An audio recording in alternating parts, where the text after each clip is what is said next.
Assalamualaikum warahmatullahi wabarakatuh. Salam sejahtera, salam Malaysia Madani dan salam teknik terbang tinggi. Berdasarkan nukilan yang telah saya perlihatkan iaitu, usah sinarkan jasamu wahai guru, memperlihatkan tentang bingkisan awal tentang apa yang saya bakal bicarakan tentang pembatangan saya pada hari ini. Namun sebelum itu, malah saya memperkenalkan diri saya terlebih dahulu. Nama diberi Ahmad Zamir Haikal bin Azhar daripada kelas Bahasa Melayu 1 PPI SMP ambilan Jun 2023 keluaran Mei 2028 dengan kod nama khusus GPPP 1092 pengantar pengajar pendidikan yang diselaraskan oleh pensyarah Encik Ramli bin Stapa. Tanpa membuang masa, kita akan menerusi tentang tajuk utama kita iaitu guru berjiwa pendidik dalam aspek elemen, aspirasi dan hala tuju pendidikan. Sebelum itu, kita hendaklah mengenal pasti objektif utama terlebih dahulu, iaitu tujuan persembahan ini adalah untuk memberikan pemahaman mendalam mengenai peranan guru berjiwa pendidik dalam membentuk masa depan pelajar.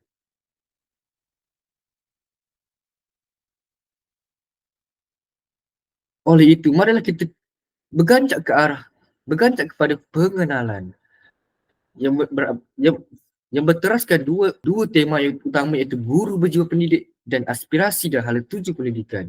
Guru berjiwa pendidik merangkumi individu yang tidak hanya menyampaikan ilmu, tapi juga memberikan inspirasi, sentuhan kasih sayang dan teladan kepada pelajar. Tidak lupa juga aspirasi dan hala tuju pendidikan yang merujuk kepada matlamat, cita-cita dan arah tujuan yang dikejar dalam proses pendidikan untuk menghasilkan generasi yang berilmu, berakhlak dan berdaya saing. Selanjutnya, kita akan menelusuri tentang isi kandungan terkandung dalam pembintangan kita pada hari ini. Dalam tema utama iaitu guru berjiwa pendidik, dirangkumkan bahawa terdapat sasiah guru cemerlang, bidang pengajar profesional, etika guru, budaya guru KPM serta implikasi sasiah guru. Lain pula bagi aspirasi dan hala tuju pendidikan iaitu SKPM, PPPPM serta aplikasi aspirasi. Seterusnya, tanpa membuang masa, kita akan berganjak kepada tema utama kita yang pertama iaitu guru berjiwa pendidik. Guru berjiwa pendidik melibatkan pemahaman yang mendalam terhadap peranan guru sebagai ejen transformasi pendidikan.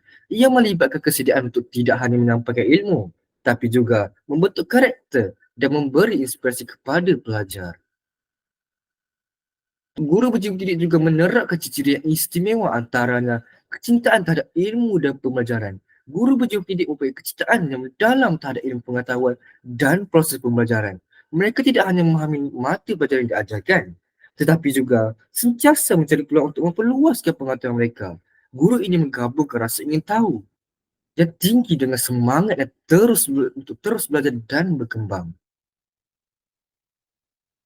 Seterusnya, mereka juga menerapkan sifat empati dan pengaturan emosi. Guru berjiwa pendidik memahami keperluan emosional dan sosial pelajar mereka. Mereka mampu merasai dan memahami perasaan serta pengalaman pelajar. Keterlibatan emosional ini membantu guru untuk membina hubungan yang kukuh dengan pelajar, mencipta persekitaran pembelajaran yang positif dan memberi sokongan yang sesuai untuk perkembangan holistik pelajar. Akhir sekali, mereka juga mengamalkan kemahiran komunikasi dan keteladanan. Guru berjiwa pendidik memiliki kemahiran komunikasi yang cemerlang. Mereka dapat menyampaikan maklumat dengan jelas, mendengar dengan penuh perhatian dan merangsang minat pelajar dalam proses pembelajaran. Selain itu juga, guru ini juga menjadi teladan yang baik dengan menunjukkan nilai-nilai etika dan semangat positif untuk memberikan inspirasi kepada pelajar untuk menjadi versi yang lebih baik daripada mereka yang sekarang. Selanjutnya, kita akan menelusuri tentang sasiah guru cemerlang. Sasiah guru cemerlang merangkum sifat-sifat seperti kesungguhan, keberkesanan dalam pengajaran, kepekaan terhadap keperluan pelajar dan semangat untuk meningkatkan diri. Mereka bukan hanya ahli akademik yang cemerlang, tapi juga peneraju moral dan etika dalam persekitaran pendidikan. Seterusnya, mereka juga tidak melupakan etika keguruan yang di mana melibatkan amalan prinsip-prinsip moral dalam setiap tindakan guru. Ini termasuk integriti, kejujuran, tanggungjawab dan sikap hormat terhadap pelajar, rakan sekerja maupun komuniti tempatan. Tidak lupa juga, Mereka adalah membudayakan daya kerja KPM yang merujuk pada nilai-nilai, norma atau sikap yang diiktiraf dan dipraktikkan dalam organisasi pendidikan di Malaysia. Ia mencakupi kolaborasi atau kerjasama, semangat kecemerlangan dan penekanan kepada pencapaian hasil yang berkualiti. Seterusnya, melalui rangkuman hal tersebut, mereka dapat mencetuskan implikasi pada sasar guru cemerlang. Hal ini dikatakan demikian kerana pemahaman dan pelaksanaan nilai-nilai dalam budaya kerja KPM membentuk sasar guru cemerlang. Kolaborasi dan semangat kecemerlangan dalam budaya organisasi dapat memberikan dorongan pada guru untuk mencapai prestasi lebih tinggi. Berikut merupakan sandaran dalam bidang pengajian profesional. Hal ini melibatkan pemahaman mendalam dalam sejarah pendidikan, falsafah pendidikan, psikologi pendidikan, sosiologi pendidikan, antropologi pendidikan, dan pendidikan perbandingan antarabangsa dan global. Mari kita merusui satu persatu apa yang bakal dirangkumkan. Yang pertama, mengenai sejarah pendidikan. Masa. Hal ini termasuklah perkembangan struktur pendidikan, perubahan dengan kaedah pengajaran serta faktor-faktor politik, sosial dan budaya yang mempengaruhi pendidikan. Pengetahuan sejarah membantu kita memahami bagaimana satu sistem pendidikan kita berkembang dan menyesuaikan diri dengan perubahan zaman. Seterusnya, berkaitan falsafah pendidikan. Falsafah pendidikan membahaskan pandangan dan nilai yang mendasari prinsip-prinsip pendidikan. Hal ini melibatkan pemikiran tentang tujuan pendidikan, sumber nilai, konsep-konsep penting seperti kebebasan, tanggungjawab dan keadilan. Falsafah pendidikan membentuk landasan teoritis bagi amalan pengajaran dan pembelajaran dalam sistem pendidikan. Yang ketiga adalah merupakan psikologi pendidikan. Psikologi pendidikan mengkaji proses mental dan emosional yang berkaitan dengan pembelajaran dan pengajaran. Hal ini termasuklah perkembangan kognitif dan emosional pelajar, faktor-faktor yang mempengaruhi motivasi serta kaedah pengajaran yang sesuai dengan keperluan individu. Psikologi pendidikan membantu guru untuk memahami bagaimana pelajar belajar dan berkembang.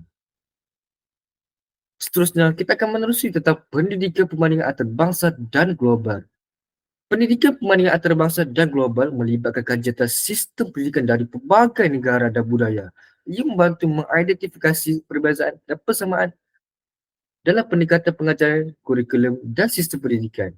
Pendidikan perbandingan memberikan wawasan tentang isu-isu global dan pendidikan dan mempersiapkan pelajar untuk menjadi warga negara global. Berikutnya merupakan antropologi pendidikan. Antropologi pendidikan memerhatikan kebudayaan dan nilai-nilai dalam konteks pendidikan. Ini melibatkan pemahaman tentang bagaimana kebudayaan tempatan mempengaruhi proses pendidikan, termasuk norma-norma, tradisi dan sistem nilai. Antropologi pendidikan membantu mengenali kepelbagaian budaya dan pendidikan. Akhir sekali berkaitan sosiologi pendidikan. Sosiologi pendidikan mengkaji hubungan antara pendidikan dan masyarakat. Hal ini melibatkan analisis mengenai struktur sosial, ketidaksetaraan pendidikan dan peranannya dalam pembentukan nilai dan norma masyarakat. Sosiologi pendidikan juga membantu memahami bagaimana faktor-faktor sosial mempengaruhi pengalaman pendidikan pelajar. Seterusnya, hal tersebut dapat menjurus kepada implikasi dalam konteks guru berjiwa pendidik. Hal ini dikatakan demikian kerana pengajian dalam bidang-bidang ini memberikan perspektif yang kaya dan holistik pada guru berjiwa pendidik. Mereka dapat menggunakan pengetahuan ini untuk menghadapi pencabaran dan dinamik dalam bidang pendidikan dengan lebih bijak dan berkesan. Dalam Dalam keseluruhannya, pengenalan kepada konsep guru berjiwa pendidik memerlukan pembangunan sasar guru cemerlang yang beretika, bersifat holistik dan berpegang pada nilai-nilai budaya kerja KPM. Pengajian Pengajian dalam bidang profesional memberikan landasan ilmu yang kukuh dan memperkayakan perspektif guru untuk mencapai matlamat pendidikan yang lebih berkualiti dan relevan. Oleh itu, kita akan menerusi tentang aspirasi dan hala tuju pendidikan yang dapat dalam aspirasi dan hala tuju pendidikan. Yang pertama sekali berkaitan SKPM. Apakah itu SKPM? Berikut merupakan sedikit sebanyak tentang butiran yang dapat saya perolehi tentang sejarah SKPM. Pada hujung tahun 2011, terdapat perubahan dalam terminologi dan pendekatan pada Standard Kualiti Pendidikan Malaysia, iaitu SKPM. SKPM yang setelah diganti dengan SKPM 2010 dan kemudian di SKPM Gelombang 2 iaitu SKPMG 2. SKPM adalah sistem. Jadi, apakah SKPM? SKPM adalah sistem penilaian kualiti pendidikan yang diwujudkan dengan tujuan untuk menilai tahap pencapaian pelajar dan keberkesanan institusi pengajian tinggi di Malaysia. SKPM ini memberikan penekanan kepada pembinaan dan penilaian program akademik serta proses pembelajaran dan pengajaran. Seterusnya kita akan pergi kepada gelombang penubuhan pertama SKPM 2010, Standard Kualiti Pendidikan Malaysia 2010. SKPM 2010 diperkenalkan untuk menggantikan SKPM dan merupakan satu set piawaian dan penekanan baru dalam menilai kualiti pendidikan tinggi. SKPM 2010 memberikan penekanan kepada kejayaan lulusan, kepuasan pelajar, proses pembelajaran dan pengajaran, kecemerlangan staf akademik, pengurusan institusi dan sumber daya fizikal dan teknologi maklumat. Yang kedua pula, mengenai gelombang kedua SKPM iaitu Standard Kualiti Pendidikan Malaysia gelombang kedua iaitu SKPMG2. SKPMG2 merupakan penyempurnaan dan pengemaskinian kepada SKPM 2010. Hal ini melibatkan penambahbaikan dalam piawaian serta penyelarasan dengan keperluan semasa dan perubahan dalam pendidikan tinggi. SKPMG2 menekankan elemen seperti kecemerlangan akademik dan bukan akademik pelajar, inovasi dan pendidikan serta penerapan nilai kelestarian. Oleh itu, setiap perubahan ini membantu menyusulkan SKPM dengan perkembangan terkini dalam pendidikan tinggi dan menunjukkan komitmen Malaysia dalam meningkatkan kualiti dan daya saing pendidikan tinggi negara. SKPM 2010 dan SKPM G2 masing-masing membantu membentuk landasan bagi peningkatan dan pemantauan kualiti pendidikan di institusi pengajian tinggi di Malaysia. Oleh itu, kita akan guide kepada isi rangkuman isi seterusnya iaitu PPPM. Oleh itu, apakah itu PPPM? PPPM atau Pelan Pembangunan Pendidikan Malaysia menjurus kepada alternatif yang dihasilkan oleh Kementerian Pendidikan Malaysia KPM bagi melonjakkan sistem pendidikan negara. Berikut merupakan rentetan tujuan dan visi penubuhan tersebut. Pengenalan sistem ini bertujuan untuk membolehkan 1/3 negara dunia mempunyai sistem pendidikan yang berkualiti di dunia.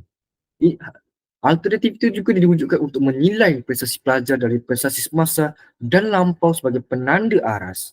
Hal ini juga bagi menetapkan tujuan jangka panjang dan visi untuk sistem pendidikan negara dan menyelaraskan tujuan dengan kebutuhan sosial, ekonomi maupun budaya masyarakat.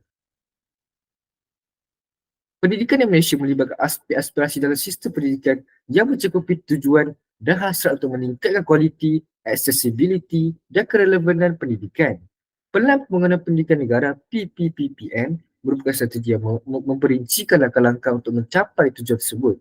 PPPPM mencakupi pemetaan kebutuhan, strategi pengembangan, peningkatan akses, pengembangan kurikulum, peningkatan kompetensi guru, pembangunan infrastruktur, penggunaan teknologi, pemantauan evaluasi, serta kemitraan dengan masyarakat dan sektor swasta. Berikut merupakan Pelan Pembangunan Pendidikan Malaysia 2001 hingga 2010. PPPM 2001 hingga 2010 adalah rencana 10 tahun yang diilhamkan oleh visi negara untuk mencapai status negara pendidikan tinggi dan berilmu pengetahuan menjelang tahun 2020. Matlamat PPPM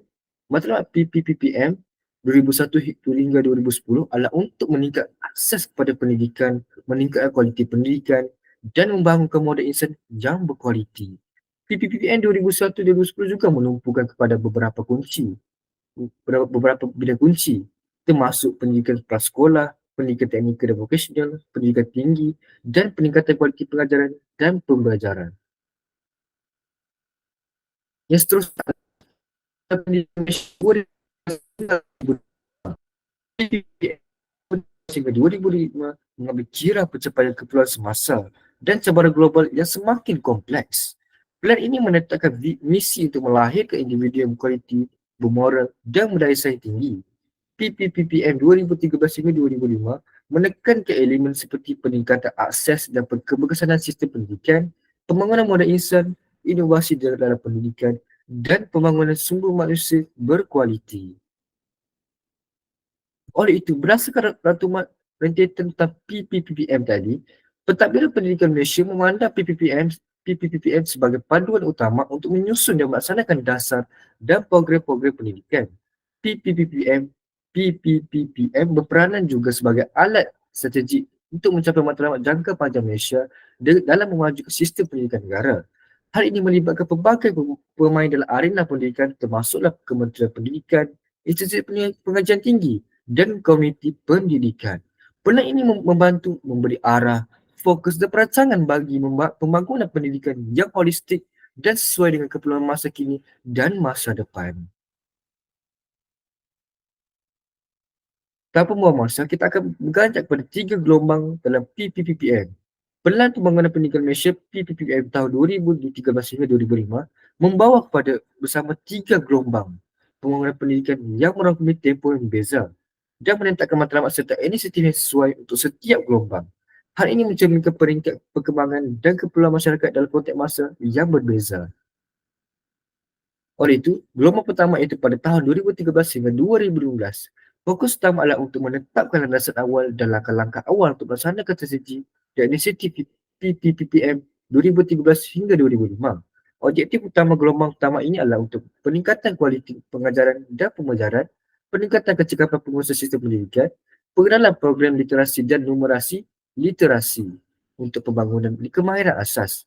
Iaitu oleh itu, gelombang pertama ini menekankan aspek pembentukan institusi pendidikan guru IPG sebagai pusat pembangunan profesionalis guru. Selain itu juga, ia melibatkan pelaksanaan sistem penilaian murid Malaysia iaitu peperiksaan sekolah rendah dan menengah iaitu GPSR dan SPM serta P3. Seterusnya, kita akan berkaca pada gelombang kedua iaitu sekitar tahun 2016 hingga tahun 2020. Fokus utama adalah untuk meneruskan dan memperkuat usaha yang telah dimulakan dalam gelombang pertama dengan memberikan penekanan lebih kepada inovasi dan kemajuan. Objektif utama gelombang kedua ini dilaksanakan adalah untuk meningkatkan kecemerlangan akademik dan kebolehbelasanan graduat, memperkukuh pendekatan pembelajaran dan pengajaran yang bervariasi, menggalakkan inovasi dalam pendidikan dan teknologi. Oleh itu, gelombang kedua ini menekankan aspek iaitu peningkatan dalam penyediaan pembelajaran berasaskan teknologi. Selain itu juga peningkatan keupayaan guru dalam mengadaptasi pengajaran kepada keperluan pelajar dan akhir sekali tentang pelaksanaan pelan untuk induk pembangunan kemahiran Malaysia. Akhir sekali iaitu gelombang ketiga sekitar tahun 2021 hingga tahun 2025. Fokus utama adalah untuk menyempurnakan dan menilai pencapaian serta menyelaraskan sistem pendidikan dengan aspirasi dan cabaran semasa. Objektif utama gelombang ketiga ini adalah untuk meningkatkan kecemerlangan pelajar dalam aspek akademik dan bukan akademik. Selain itu juga, ia berperanan untuk meningkatkan keupayaan pelajar menghadapi cabaran global. Akhir sekali, ia mampu menyelaraskan pendidikan dengan keperluan industri dan masyarakat kini. Oleh itu, gelombang ketiga ini menekankan aspek tentang peningkatan dalam pemantauan dan penilaian kualiti pendidikan. Selain itu juga, pengenalan mod pembelajaran lebih holistik dan fleksibel. Berikutnya, pembangunan kemahiran berfikir aras tinggi iaitu KBAT sebagai komponen penting atau signifikan dengan pengajaran dan pembelajaran. Akhir sekali, pemekasan guru sebagai penggerak utama perubahan dalam membentuk murid-murid yang berkaliber. Oleh itu, berdasarkan rangkuman sebentar tadi, gelombang-gelombang ini mencerminkan evolusi pendidikan Malaysia sepanjang tempoh pembangunan. Dan setiap gelombang membawa matlamat dan inisiatif khusus untuk mencapai aspirasi pendidikan negara. Pentadbiran pendidikan terus menyesuaikan strategi dan tindakan bagi memastikan kesinambungan dan keberkesanan dalam pembangunan sistem pendidikan di Malaysia.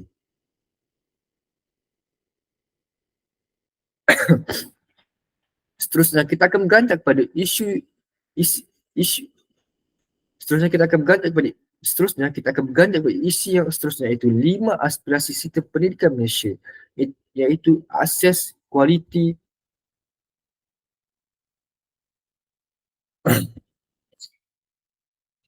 Seterusnya, kita akan bergandak pada 5 aspirasi sistem pendidikan negara. Yang pertama sekali iaitu akses. Aspirasi ini menekankan pada peningkatan aksesibiliti pendidikan kepada semua lapisan masyarakat tanpa mengira latar belakang ekonomi maupun geografi. Tujuannya adalah untuk memastikan semua individu mempunyai peluang yang sama untuk mendapatkan pendidikan yang berkualiti.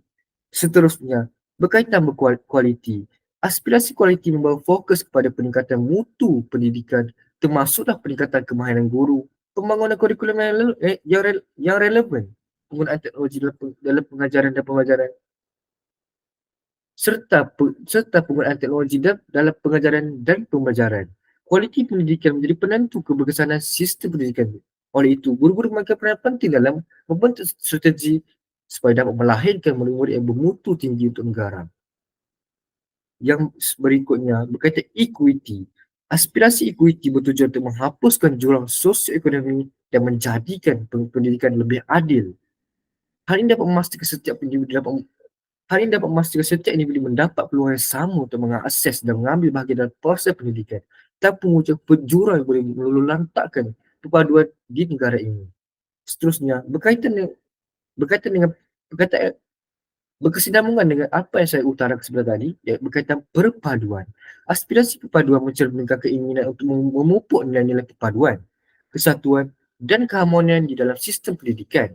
Ini termasuklah proses pemaham ini termasuklah promosi pemahaman dan penghargaan terhadap kepelbagaian budaya dan agama dalam kalangan pelajar. Akhir sekali tentang kecekapan. Aspirasi kecekapan menitik beratkan pada pengurusan dan penyelenggaraan sistem pendidikan yang cekap dan efisien. Ini melibatkan penggunaan sumber dengan bijak, perancangan strategik dan peningkatan proses pengurusan di semua peringkat pendidikan. Oleh itu, berdasarkan rentetan lima aspirasi tadi, aspirasi ini merupakan prinsip-prinsip utama yang menjadi landasan untuk pembangunan dan penyelenggaraan sistem pendidikan Malaysia. PPPM berfungsi sebagai panduan dan rancangan strategik untuk mencapai aspirasi-aspirasi ini dan meningkatkan kualiti dan keberkesanan sistem pendidikan di Malaysia. Seterusnya, tidak lupa juga dengan 6 aspirasi murid, iaitu yang pertama berkaitan pengetahuan. Aspirasi ini adalah untuk meningkatkan pengetahuan pelajar melibatkan pembelajaran tentang dalam bidang akademik, sains, sastra, seni dan lain-lain. Tujuan adalah untuk membentuk pelajar yang berpengetahuan luas dan mendalam. Selain itu juga, kemahiran fikir juga merupakan aspirasi yang menekankan tentang pengembangan kemahiran berfikir kritis di kalangan pelajar. Ini termasuk kemampuan menganalisis, menilai dan membuat keputusan secara berfikir kritis yang signifikan dalam menghadapi cabaran yang kompleks dalam kehidupan masa kini. Yang ketiga iaitu kemahiran memimpin. Pelan ini menggalakkan pembangunan kemahiran kepimpinan dalam kalangan pelajar. Hal ini termasuklah pengembangan kemahiran komunikasi, kepimpinan berpasukan dan kemampuan untuk mempengaruhi sifat positif dalam komuniti. Yang berikutnya berkaitan kemahiran dui bahasa. Aspirasi ini adalah bertujuan untuk memperkukuh kemahiran dui bahasa yang menggariskan kepentingan pelajaran dengan lebih daripada satu bahasa. Hal ini membantu pelajar berkomunikasi dengan lebih luas dan memahami budaya serta perspektif yang berbeza.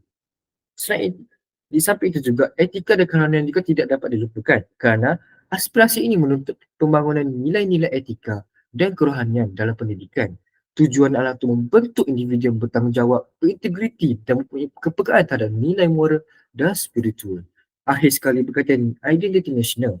Pelan PPPM juga mementingkan pengukuhan identiti nasional dalam kalangan pelajar. Hal ini melibatkan pemahaman dan penghargaan terhadap warisan budaya, sejarah dan nilai-nilai negara sebagai asas untuk membentuk identiti nasional yang kukuh dalam kalangan pelajar oleh guru-guru mereka. Oleh itu, aspirasi-aspirasi ini memberikan arah dan fokus kepada pendidikan untuk membentuk pelajar Malaysia yang berdaya saing, berpengetahuan dan berakhlak mulia. PPPM memainkan peranan yang signifikan dalam membimbing dan menyelaraskan usaha pendidikan ke arah pencapaian aspirasi-aspirasi ini. Seterusnya, kita akan menelusuri tentang 11 anjakan dalam aspirasi dan hala tuju pendidikan. 11 anjakan ini dilaksanakan oleh untuk mencapai aspirasi berkaitan pendidikan negara iaitu PPPM. ini dilaksanakan untuk mencapai aspirasi Pergerakan Pendidikan Negara. PPPM telah merangka satu pelan anjakan yang merangkumi 11 anjakan yang berperanan kepada transformasi pendidikan negara.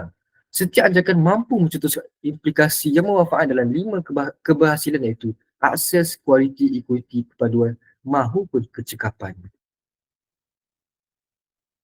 Anjakan pertama iaitu menyediakan kesamarataan akses kepada pendidikan kualiti bertaraf antarabangsa. Fokusnya adalah pada untuk memastikan setiap individu tanpa mengira latar belakang mahupun lokasi geografi mempunyai akses yang sama kepada pendidikan yang berkualiti dan bertaraf antarabangsa.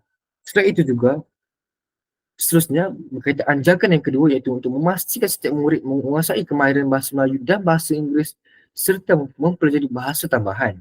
Hal ini bagi memastikan pelajar mempunyai kemahiran dalam bahasa Melayu dan bahasa Inggeris dengan galakan untuk mempelajari bahasa tambahan bagi meningkatkan kebolehan pelajaran di era global. Seterusnya, anjakan yang ketiga iaitu melahirkan rakyat yang menghayati nilai. Hal ini bagi menekankan pembangunan nilai moral dan etika dalam kalangan pelajar untuk membentuk individu yang berakhlak mulia dan berkeupayaan menyumbang kepada masyarakat. Berikutnya, kita akan menerusi anjakan keempat iaitu mentransformasikan profesi keguruan menjadi profesi pilihan. Hal ini bagi meningkatkan status profesi keguruan dan meningkatkan kualiti guru melalui latihan dan pembangunan profesional yang berterusan. Dapat diperlihatkan tentang alternatif yang telah dihasilkan oleh Kementerian Pendidikan Malaysia iaitu Maktab Pendidikan Guru atau kini dikenali sebagai IPG iaitu Institut Pengajian Guru. Seterusnya, berkaitan anjakan yang kelima iaitu memastikan kepimpinan berprestasi tinggi di setiap sekolah. Hal ini bagi memastikan pemilihan dan penempatan pemimpin sekolah yang berkualiti dan prestasi dan juga prestasi tinggi untuk meningkatkan keberkesanan pengurusan dan pembelajaran di sekolah. Seterusnya, anjakan keenam berkaitan mengupayakan JPN, PPD dan sekolah untuk menyediakan penyelesaian khusus berdasarkan keperluan. Hal ini bagi meningkatkan peranan Jabatan Pendidikan Negeri iaitu JPN dan Pejabat Pendidikan Daerah PPD dan sekolah dalam menyediakan penyelesaian pendidikan yang bersesuaian dengan keperluan pelajar. Selanjutnya, berkaitan anjakan ketujuh iaitu memanfaatkan TMK iaitu Teknologi Maklumat Komunikasi bagi meningkatkan kualiti pembelajaran di Malaysia. Hal ini bagi memanfaatkan teknologi maklumat dan komunikasi iaitu TMK untuk meningkatkan cara pengajaran dan pembelajaran termasuklah penggunaan alat pembelajaran digital di era teknologi yang serba maju ini. Seterusnya, berkaitan anjakan ke-8 iaitu mentransformasikan kebolehan dan keupayaan penyampaian kementerian. Hal ini berteraskan Hal ini bertujuan untuk meningkatkan kebolehan dan keupayaan Kementerian Pendidikan dalam menyampaikan pendidikan yang berkualiti melalui peningkatan kecekapan dan proses pengurusan. Seterusnya, berkaitan anjakan yang ke-9 iaitu bekerjasama dengan ibu bapa, komuniti dan sektor swasta secara meluas. Hal ini bagi meningkatkan kerjasama antara kementerian, ibu bapa, komuniti dan sektor swasta untuk memperoleh sokongan dan penglibatan yang meluas dalam pembangunan pendidikan. Selanjutnya berkaitan anjakan yang ke-10 iaitu memaksimumkan keberhasilan murid bagi setiap ringgit. Hal ini bagi meningkatkan keberhasilan pelajar dengan memastikan optimal penggunaan sumber dan peruntukan kewangan dalam melaksanakan inisiatif pendidikan adalah memadai dan bersesuaian. Akhir sekali, anjakan yang ke-11 menerangkan tentang meningkatkan keterusan untuk kebertanggungjawaban awam secara langsung. Hal ini bagi meningkatkan keterusan dan accountability dalam sistem pendidikan, termasuklah melibatkan pihak berkepentingan secara langsung dan pemantauan dan implementasi pendidikan negara. Berdasarkan anjakan-anjakan yang diutarakan seperti tadi, anjakan-anjakan ini dirancang untuk membawa perubahan yang positif dan memberi daya saing pada sistem pendidikan Malaysia dalam menghadapi cabaran semasa akan menggariskan strategi dan tindakan khusus untuk mencapai objektif yang tertentu dalam memajukan sistem pendidikan negara. Seterusnya, kita akan menerusi tentang implikasi terhadap sistem pendidikan Malaysia. Berdasarkan pelaksanaan Pelan Pembangunan Pendidikan Malaysia (PPPM) yang dinyatakan dapat memberikan impak yang meluas kepada pelbagai aspek dalam sistem pendidikan Malaysia. Berikut adalah beberapa implikasi yang mungkin terjadi terhadap kurikulum, murid, guru, pemimpin sekolah dan latihan guru. Yang pertama sekali berkaitan kurikulum. Anjakan dalam PPPM dapat mencetuskan penyelarasan dan pembaharuan dalam kurikulum. Terdapat penekanan kepada kemahiran insannya, pembangunan nilai dan kecekapan pelbagai bahasa. Pengenalan elemen teknologi maklumat dan inovasi dalam kurikulum juga mungkin diperkukuhkan. Kurikulum yang bersifat holistik dan relevan dengan keperluan semasa dan masa depan dapat memberikan pengalaman pelajaran yang lebih kaya kepada pelajar. Seterusnya, implikasi kepada murid adalah melibatkan kewujudan anjakan untuk memaksimumkan keberhasilan murid dan mengejar kecemerlangan bukan sahaja dalam aspek akademik tetapi juga bukan akademik. Pendedahan kepada kemahiran berfikir aras tinggi dan pelbagai bahasa turut diberi penekanan. Pelajar yang dapat berkembang dengan lebih holistik, memiliki kemahiran yang relevan dan bersedia menghadapi cabaran dalam masyarakat global.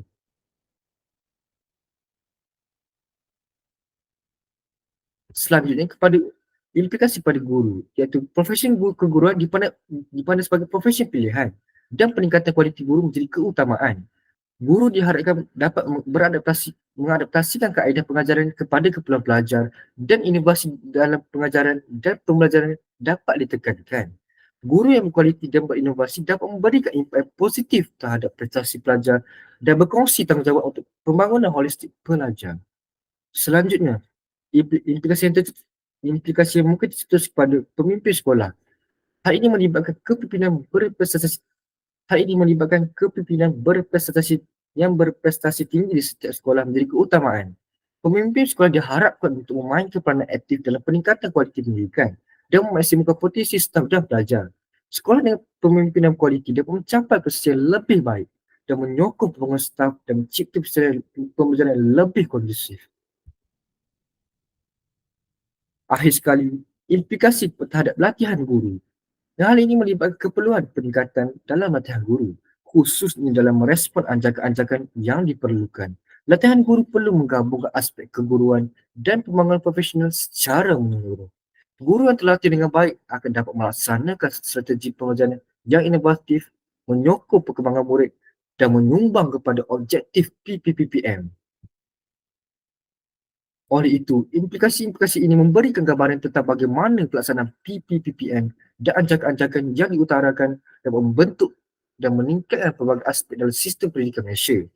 Pengintegrasian dan pelaksanaan yang efektif dapat membawa kepada pembangunan sistem pendidikan yang lebih dinamik, relevan dan berdaya saing. Oleh itu, konklusi dapat diperlihatkan berdasarkan pembentangan saya seperti tadi adalah mari bersama-sama menghargai peranan penting guru berjiwa pendidik dalam membina generasi masa depan. Melalui nilai-nilai melalui nilai-nilai suri teladan dan komitmen terhadap pembelajaran sepanjang hayat, kita dapat membentuk masyarakat yang cemerlang dan berdaya saing. Terima kasih kerana menyertai percakapan ini. Marilah kita bersama-sama meneruskan perjalanan pembelajaran dan pertumbuhan untuk mencapai masa depan yang lebih baik.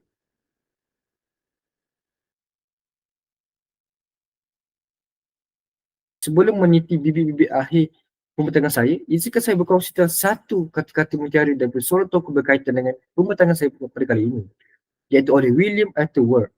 Beliau menyatakan bahawa guru yang hebat tidak hanya mengajar subjek, tetapi juga menginspirasi siswa untuk belajar dengan gairah dan semangat.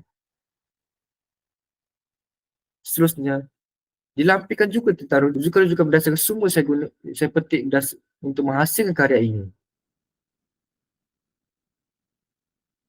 Melihat kepada suasana semasa yang menunjukkan masa mencuburi kita. Oleh itu, sebelum panel diskusi melabuhkan tirai atau mengakhiri pembintangan ini, izinkan saya mengakhiri dengan serangkap kaedah sastra. Pisau diasah di pagi hari, bawa kebun untuk membabat. Berakhir sudah nuklear ini, semoga dapat memberi manfaat. Sekian, terima kasih. Seantero kekilafan hadir daripada saya, manakala segala keindahan datang daripadanya. Assalamualaikum warahmatullahi wabarakatuh dan salam sejahtera.